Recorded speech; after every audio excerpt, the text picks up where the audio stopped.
Okay, now let's try set practice 5.3 number 1A, -20, then -15, then -10, and so on until the end is 100.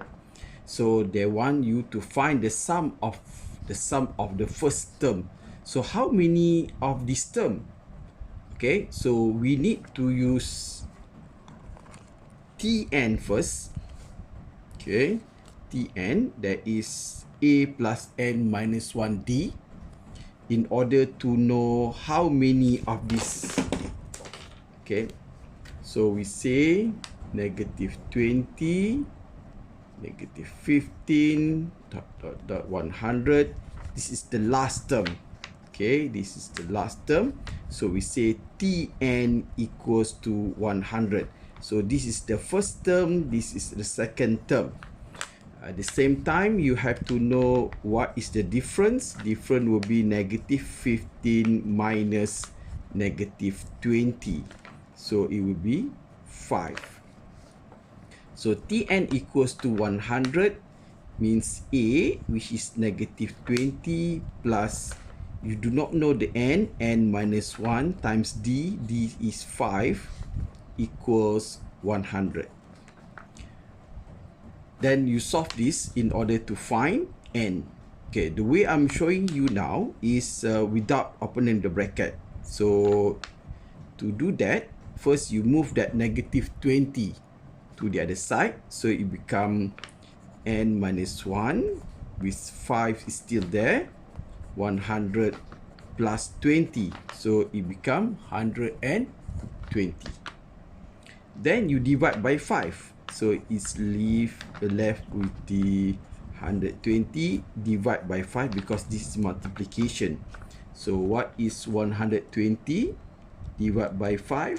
If you don't know, press calculator. It will be 24.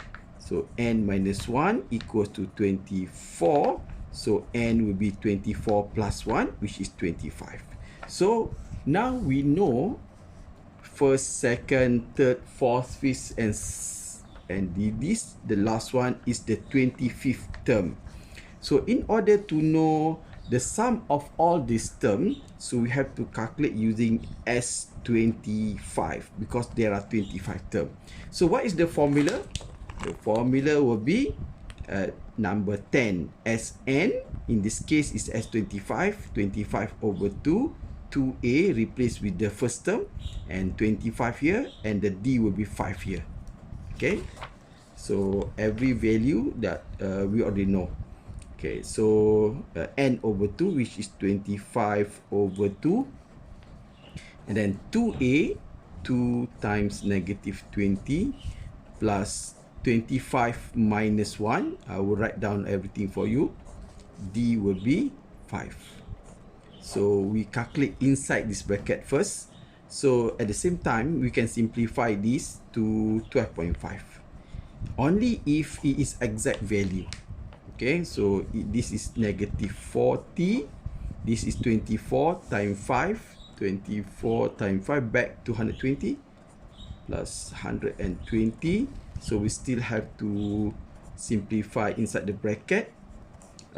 Actually, you can just press calculator. And then you multiply 12.5 times 80.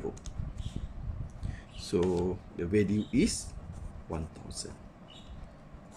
Okay, so it means if you add -20, -15, -10, -5, and so on until 100, the total that you will get is 1000. See you again later.